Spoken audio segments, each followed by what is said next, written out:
Whenever I buy a vintage air pistol, I always try and get one with the original box.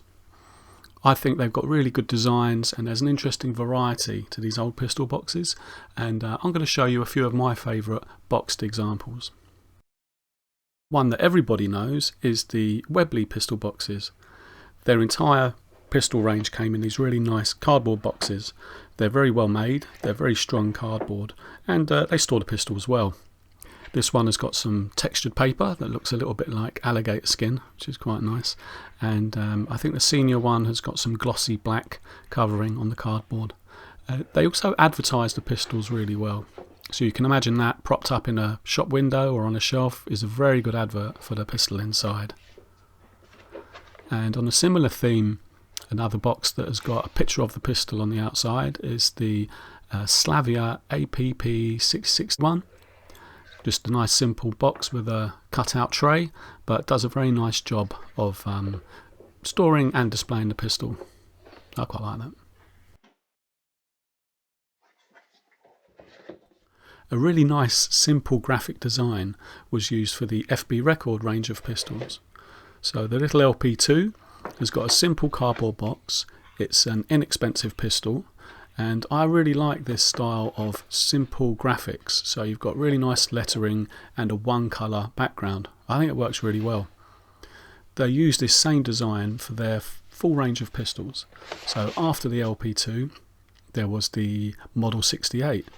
Now this is a slightly more advanced pistol, so it's got a better box. So it's a cardboard sleeve and a polystyrene tray. And that protects the pistol really nicely. And the only problem is putting them in and out of those cardboard sleeves inevitably damages the corners of the cardboard where it goes in and out, but they protect the pistol and they're quite easy to store. Then after the 68 they had a similar box with the LP77, but this one is a glossy blue and silver lettering. That's quite nice. And then for the Record Jumbo, it's a much smaller box because it's a different design of pistol. Uses a concentric cylinder, so it's more compact. And then finally the Record Champion. This has got slightly different lettering from the rest of the pistols, and I think Record considered the Champion to be a slightly more serious pistol, so they've set it apart from the others a bit. Now I don't store my pistols in these boxes. I'll either put them in dedicated boxes like I have done with the Champion. So that, for example, has got a few accessories. So it's got spare grips, the aftermarket match grips, which won't fit in the original polystyrene tray, and this one has got a spare magazine as well. So to keep all these parts together, I've just put them in a generic cardboard box. If they're not going to have dedicated boxes, I just store the pistols in silicone impregnated socks, like I've done with this senior that you saw earlier. That way I can store all the boxes separately, empty, and protect them, because they're quite collectible in their own right. Another box that I quite like is the one for the Daisy Bullseye. It's just a simple cardboard box, but they've put this sort of wood finish graphic on it, which looks really quite sweet. So this is a kid's BB pistol. It's meant to look like a Colt Woodsman target pistol. It's obviously for children, and I quite like the fake wood feel to it. It gives it a quality feel, even though it's just corrugated cardboard. Yeah, I really like that. So Daisy is another group of pistols that I tried to get the boxes for, starting with the Powerline Daisy 717. Just a simple cardboard lid with lots of graphics on it and a polystyrene tray. Now the Daisy was one of the first accurate pistols I had as a kid. They're a single stroke pneumatic and they're really nice. And when I found out that they did a few upgrades to this pistol, I really tried to collect them. So one of these upgrades was the Daisy 747. Same pistol, better trigger and a Walther barrel. Now the box is completely different. It's got the same interior, even the same pamphlet, but for a different pistol. But it's raw card, just with the printed lettering. I actually prefer that type of graphic rather than the photorealistic print on the 717. And the most extravagant of these upgrades was the 777. This is a full target version, and you can see the box is a lot more developed. They've really gone to town with that photographic image. What's funny is it's exactly the same size of pistol, but they put it in this massive box. So the only difference really is a cleaning rod, which they could have fitted in the other one.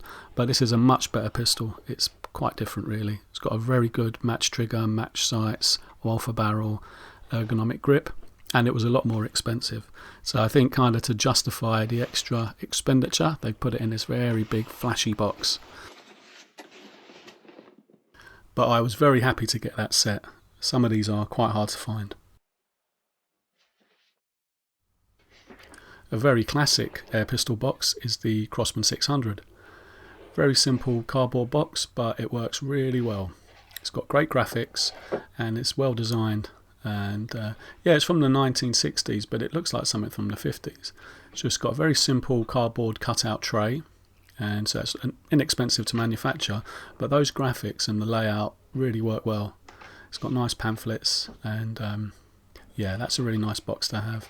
Surprised it survived that long. It's in reasonably good nick. Now, something that hasn't survived as well, but is quite rare, is the Pardini P10 box. You normally see these in cases. So this is a simple cardboard sleeve, but the inside is quite intricate. It all folds out, and once you open it up, it fully protects the pistol. And these are target pistols, so you assume someone took it down the range with it, and it's worked because it's protected it really well. It's in really nice condition, and judging by how knackered all the parts of the box are, it seems that someone used this pretty much every time they took it out, so it has done a good job of protecting it. Like I say, you normally see these in sort of vinyl cases, so I've not really seen one in a box before, so happy to find that. A pistol box that is particularly boring is the Walther range of pistol boxes. So they made amazing pistols. This is a Walther LP3, but the boxes are always very, very plain. Even their Walther PPK comes in a similar sort of brown cardboard box with a simple logo. I suppose Walther don't need to advertise their guns, so it does the job. This has got to be the cheapest pistol box ever made. It's a Baikal IJ53 air pistol from Russia.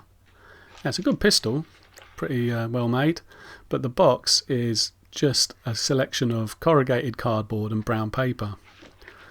The lid is held together with chunky staples, and it's not that thick, and the tools, which are quite nice tools, are just wrapped up in brown paper and tied up with hairy string, as is the spare spring. But it's worked. The pistol is in really good condition, and yeah, a very interesting example of cost cutting. And we'll round off this selection of boxes with a Winstar HS550.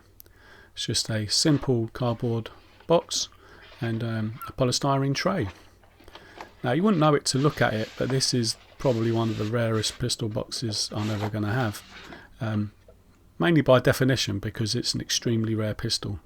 So it's a Belgian Winstar HS550, and it was only made for a couple of years, and it was never imported to the UK.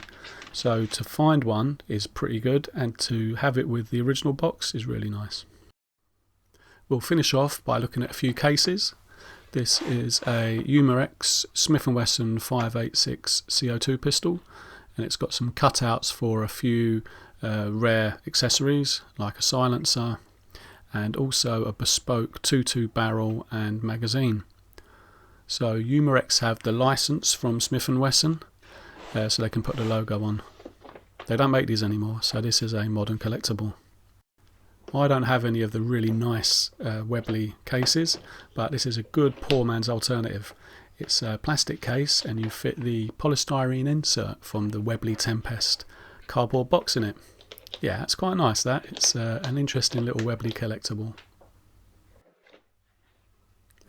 This is a case for a 1990s UK Hyscore pistol. These are only made for a couple of years in the UK. Originally it had that eggshell foam in the bottom as well, but everything used to rattle around, so I cut some foam specifically to fit. It's a nice little box though. It looks like checkering on the top there, so I don't know if they have that box specially made for that pistol. A lot of Targeteer pistols come with a dedicated case. I suppose it's to take them to and from the range. This is an Aeron Chameleon. It's a really nice single shot CO2 pistol. It's lovely. And again, I've cut the foam from the inside of this to make it fit properly and not rattle around. But I've kept the original foam somewhere. A really nice case is this. This is for a Airmatch 600. It's a lovely case. It's got like a leatherette finish and it's padded. It's really lovely. It's Italian, that's probably why it's so nice. Yeah, really nice aluminium handles and clips. It's a really nicely made Italian single stroke pneumatic air pistol, and yeah, that case is above and beyond. You'd be really happy to take it down to the range in that, I think. Yeah, lovely thing. A really fun target pistol case is this. It's like a little leatherette vinyl carry case, and it comes with the Drulov DU10. Yeah, you feel like a spy when you're opening this up. It's yeah, it's really nice. It's got little compartments for all the different accessories, and it all clips in. Yeah. So the Drulov DU10 is a 5-shot CO2 repeater, and the Czech Olympic team used to use it to practice rapid fire, and they needed something to take it down to the club in. Yeah, oh, it's really good fun, that nice little pistol case. And to finish, this is the oldest case I've got. It's a case for a Westley Richards Highest Possible. These were an optional extra for these pistols back in 1911. So it's really nicely made. It's got tapered dividers, which is really nice, and it's wrapped in a very early type of synthetic leather called Pegamoid, thanks to John Griffiths. And yeah, this is really nice. So these were an optional extra back in the day, so it's over 100 years old, and it's worth more than the pistol. So I'm very happy to have that. I really enjoyed that. Like I said, I don't store these boxes with the pistols, so it's been nice to get them out and pair them up with the pistols and go through them and have a look at them and enjoy them. Thanks to you guys for giving me an excuse to do that. So, hope you enjoyed that. If you did, give it a like, subscribe if you want to see more, and share it with a friend.